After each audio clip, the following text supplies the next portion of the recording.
নমস্কার, আমার আপনজনেরা, রুদ্রবার্তা টুডেতে আপনাদের সকলকে স্বাগত জানাই। আমি রুদ্রপ্রসাদ ব্যানার্জি।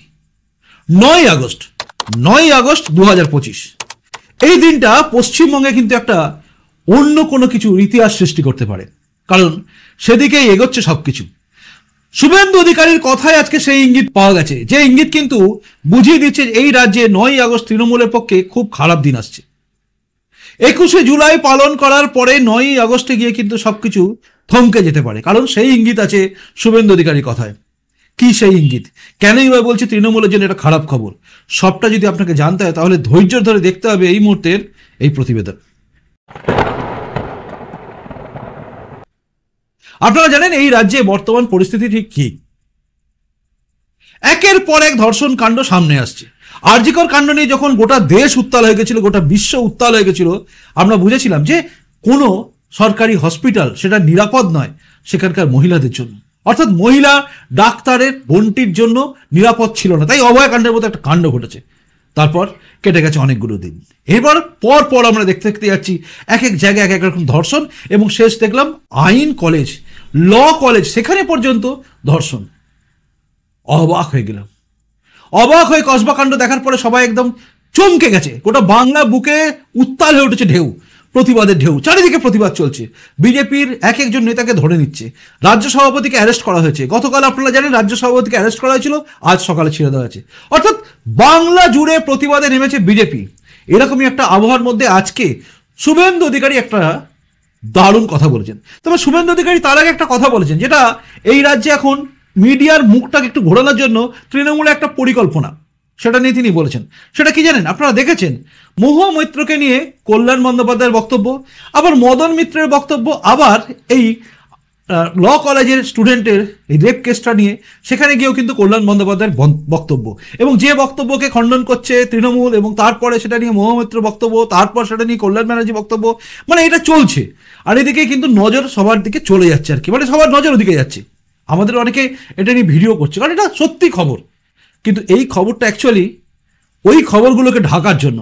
আর সেটা নিয়ে শুভেন্দু অধিকারী কি বলেছেন, সমস্ত মিডিয়ার কাছে কি আবেদন করেছেন, একবার শুনুন। ইস্যু ডাইভার্ট করতে চাইছে। আপনারা ট্র্যাপে পা দেবেন না। আপনারা শুধু কন্যাদের কথা বলে যান, কন্যাদের কথা বলুন। আমি অনুরোধ করছি বাংলার সমস্ত চ্যানেলকে, কন্যাদের কথা বলুন। ডাক্তার বোন মেডিকেল কলেজে সুরক্ষিত নয়, ল কলেজে স্টুডেন্ট সুরক্ষিত নয়। মমতা ব্যানার্জি কখনো বলেন অন্তঃসত্ত্বা ছিল, প্রেমের গল্প, 10 লাখ তো দেওয়া যেতেই পারে। এই মমতার হাত থেকে বাংলার বেটিদের কন্যাদের বাঁচান।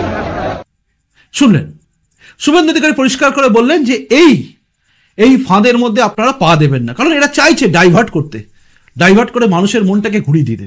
অ্যাকচুয়ালি আমরা সবাই যদি ওই দিকে নজর দিই তাহলে এইটা হারিয়ে যাবে। আর এরকম করে একের পর এক ইস্যু তুলে এরা হারিয়ে দিতে চেষ্টা করবে কসবা কাণ্ডের মতো কাণ্ড বা আর.জি. কর কাণ্ডের মতো ঘটনা। জানেন আপনারা, একের পর এক ঘটনা সামনে আনে। এরই একটা আবহাওয়া ছিল কিন্তু কার্তিক মহারাজকে নিয়ে তোলা। সবকিছু চলছে ছকবাজির মতো, এবং এই ছকবাজিকে কাটানোর জন্য শুভেন্দু অধিকারী বলেছেন। এরপরেই বলেছেন সেই বক্তব্য, যে বক্তব্য ঘিরে আমার প্রতিবেদন শুরু হচ্ছে, যেটা হচ্ছে 9 আগস্ট কি এই রাজ্যে কিছু হতে পারে। কারণ শুভেন্দু অধিকারী কি বলেছেন একবার শুনুন। বাবাকে বলবো কল দিতে, উনি যদি মনে করেন কল দেন, আমি নিজেও থাকবো, পতাকা ছাড়াই থাকবো, এবং আমি মিনিমাম 50,000 লোককে অ্যাসেম্বল করবো। আমার পার্টিও আমাকে সাপোর্ট করবে। 9 আগস্ট অভয়ার রেপ মার্ডারের 1 বছর পূর্তি। আবার বাবা মা একবার আপনি জানেন কিছুদিন আগে উনি বলেছিলেন পরিষ্কারভাবে, আমি মুখ্যমন্ত্রীর পদত্যাগ চাই। মুখ্যমন্ত্রীর পদত্যাগ চাইতে গেলে নবান্ন যেতে হবে। সেই দিনটা হচ্ছে অভয়ার রেপ মার্ডারের 1 বছর পূর্তিতে। কলটা তার বাবা দিক, পলিটিক্যাল হবে, আমরা সবাই থাকবো, অর্গানাইজ করব। শুনলেন, শুভেন্দু অধিকারী বললেন যে 9 আগস্ট হচ্ছে সেই দিন, যে দিনটা আমরা কোনোদিন ভুলতে পারবো না। কারণ 9 আগস্ট 2024-এ সেই ঘটনা ঘটেছিল, যে ঘটনা নাড়িয়ে দিয়েছিল গোটা ভারতবর্ষ, কেন গোটা পৃথিবীর সমস্ত মানুষকে। যে একটা ডাক্তার বোন আমাদের অভয়া, তার ধর্ষণ করে তাকে খুন করা হয়েছিল। সেই 9 আগস্টের দিনটা অর্থাৎ 1 বছর যখন হচ্ছে, তখন শুভেন্দু অধিকারী বলছেন অভয়ার মা বাবা যারা চায় এই সরকারের পতন, মুখ্যমন্ত্রী পদত্যাগ চান, তার জন্য তাকে আহ্বান করতে বলছেন যে আপনি আহ্বান করুন নবান্ন চলো অভিযান, কারণ নবান্ন অভিযান না করলে এই সরকারকে ফেলা যাবে না। অ্যাকচুয়ালি কথাটা হচ্ছে সবাই মিলে আন্দোলনে নামতে হবে, প্রত্যেককে ঝাঁপাতে হবে। আজকে কসবা কাণ্ডের মতো ঘটনা এবং বিভিন্ন প্রান্তে ছড়িয়ে ছিটিয়ে থাকা নানা ঘটনা, যারা যারা ভিকটিম হয়েছেন কামদুনি কাণ্ডে, যারা যারা রয়েছেন, যারা তার সঙ্গে ছিলেন, প্রত্যেকের উচিত এই, যদি 9 আগস্ট 2025-এ অভয়ার মা বাবা ডাক দেন নবান্ন চলো, তাহলে সবার নামা উচিত। এখানে যদি আর তাহলে বলছি, তার কারণ হচ্ছে যদি অভয়ের মা বাবা এটাকে ভাবেন যে হ্যাঁ ডাক দেওয়া দরকার আছে, কারণ সবাই মুখিয়ে আছে যাওয়ার জন্য, সবাই যেতে চাইবে, আমরা সবাই যাব নবান্ন অভিযানে। তাতে যদি লাঠি চলে, যা কিছু জল কামান ফল কামান সব আমরা সহ্য করব, কিন্তু আমরা যাব, এর প্রতিবাদ জানানোর দরকার আছে। কারণ সব কিছু সূত্রপাত হচ্ছে এই রাজ্যের ঢিলে ঢালা সিস্টেমের মধ্যে, যেখানে সিভিক ভলেন্টিয়ার রেপ করে দেয়, যেখানে তাকে ধামাচাপা দেওয়ার জন্য একটা থানার ওসি জড়িয়ে যায়। মানে সে জড়িয়ে যায় কেন, প্রমাণ লোপাট করার চেষ্টা করে, পাওয়া যায় সেইখানকার সুপারকে, সব জড়িয়ে পুরী থেকে এক এককার কাণ্ড, সব জড়িয়ে এক এককার কাণ্ড হয়ে রয়েছে। এই তালগোল পাকানো একটা জায়গা, যার তদন্ত প্রক্রিয়া চালাবে কি সিবিআই, তার আগে সমস্ত প্রমাণ লোপাট করার চেষ্টা হয়ে যায়, সেগুলো সব সামনে আসে। আমরা অবাক হয়ে দেখি, যখন আমরা প্রতিবাদে মুখর হই, যখন আরজি কার্ড নিয়ে সবাই ঘিরে থাকে, তখন চলে আসে একদল লোক সমস্ত কিছু ভাঙার জন্য, তছনছ করার জন্য, এভিডেন্সকে লোপাট করার জন্য। জানেন আপনারা, সন্দীপ ঘোষ থেকে শুরু করে সমস্ত কিছু আপনারা জানেন। তা সেই রকম কাণ্ডের পরে অভয়ার মা বাবা যদি একবার আওয়াজ দেয়, তাহলে সমস্ত লোক নামবে, আবারও একটা আন্দোলন হবে, যে আন্দোলন নাড়িয়ে দেবে সবকিছুকে। আর এর খুব দরকারও আছে। আমার মনে হয় শুভেন্দু অধিকারী যে কথাটা বলেছেন সেই কথাটা যুক্তিযুক্ত।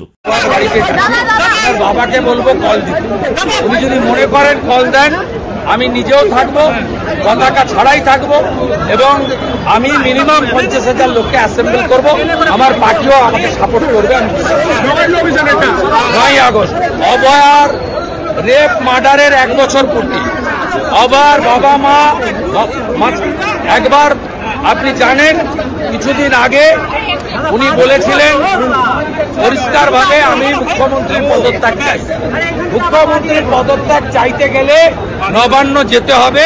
সেই দিনটা হচ্ছে অভয়ার রেপ মার্ডারের 1 বছর পূর্তিতে।